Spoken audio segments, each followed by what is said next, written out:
The ironic part is that for years people have been saying Saudi Arabia needs to step up and lead.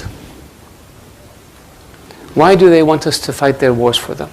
Why do they want us to solve their problems for them? The countries of the region have enough resources, they should do it on their own. And so we were being criticized for not leading. And then when we lead, we're being criticized for, why did you do this? So it's one of those things where it's damn if you do and damn if you don't. And from my perspective, it's like, tell me which one is going to take place. If you want us to lead, then support us. And if you don't want us to lead, show us who's going to lead. But you can't criticize us for not stepping up and then criticize us when we do step up. There's a hypocrisy in this. So is it a new Saudi doctrine?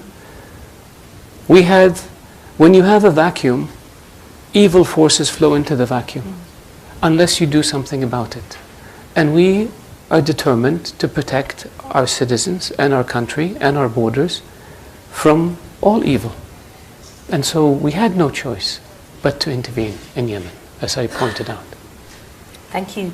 I also wanted to ask, Saudi Arabia's international relations and international image are shaped in part by the role of influential religious clerics from your country, some of them appointed by the state, some of them completely independent. How does that affect your job? For instance, we've seen recent comments reported from the Grand Mufti about the leaders of Iran, which have prompted a reaction from the Iranian foreign minister. Should the government be trying to influence what religious clerics say when it comes to foreign policy? Should it leave them to be more independent? How do you see this? It's and again, there's this issue of if people speak, people criticize you for letting them speak. If you muzzle them, you get criticized for taking away their freedom of speech. So which one is it? I think that in Saudi Arabia, our religious scholars are focused on religion. That's what they do. In terms of foreign affairs, we focus on foreign policy and we focus on diplomacy and relations with other nations. I believe that what prompted the reaction from religious scholars with regards to Iran are the statements made by the supreme leader of Iran, Ali Khamenei, when he criticized Saudi Arabia during the Hajj and tries to put blame on us for Iran not participating in this year's Hajj. So when the Iranians then attack us, I think it shouldn't be surprising that Saudis would respond, including religious scholars, that no, the mistake was committed by you. And you bear the responsibility for this mistake. Ewan McCaskill, I'm a reporter in the Guardian newspaper. You said that the Saudi Air Force is professional and they use precise weapons.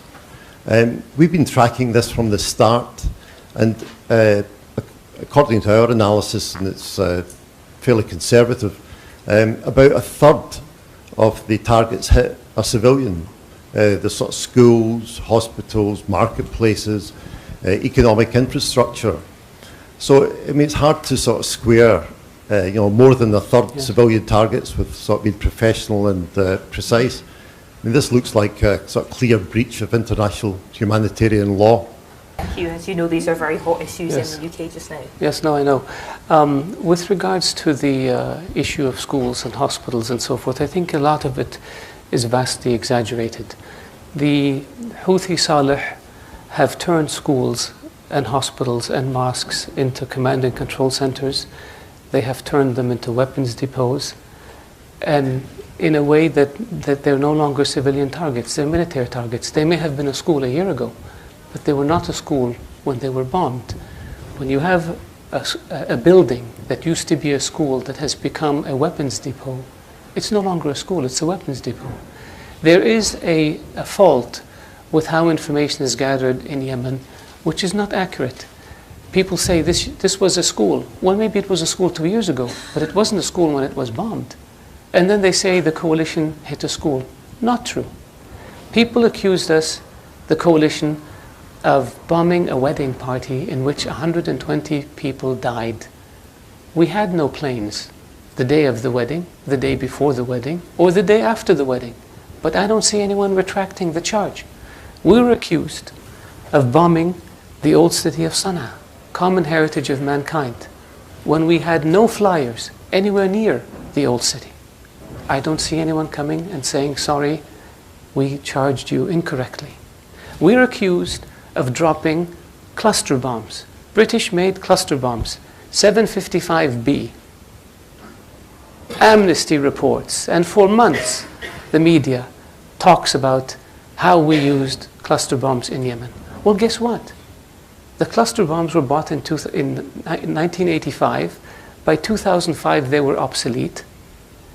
Great Britain could not extend the shelf life of the cluster bombs because the US signed conventions.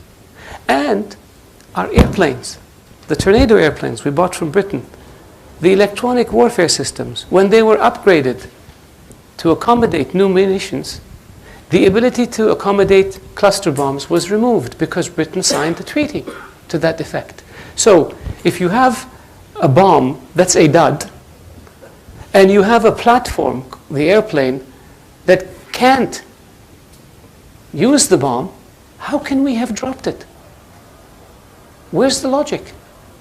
Okay, there's a bomb in Yemen that didn't explode, so we're investigating to see how it got there. But people jump to conclusions when it comes to Saudi Arabia and the coalition.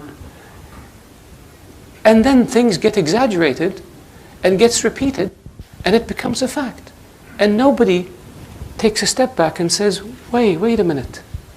Let's be reasonable. Let's have an informed discussion. What interest do we have in killing children in Yemen? Yemen is our neighbor. We have been by far the largest supporter of Yemen for the past 40 years. By far. We have 4 million Yemenis living in Saudi Arabia. Why do we want to antagonize them? I don't see criticism about child soldiers by the Houthis. I don't see criticism about indiscriminate bombing by the Houthis. I don't see criticism about the Houthis violating international resolutions and taking over a country. I don't see criticism of the Houthis lobbing ballistic missiles at Saudi Arabia. But I see criticism of Saudi Arabia in defending a legitimate government based on international law and based on United Nations. They shell indiscriminately. They starve people. They hijack humanitarian assistance. And yet, these charges that are leveled at the Kingdom of Saudi Arabia and the coalition, when they turn out to be bogus, nobody stands up and says, sorry, we were misinformed. They just go on to the next one.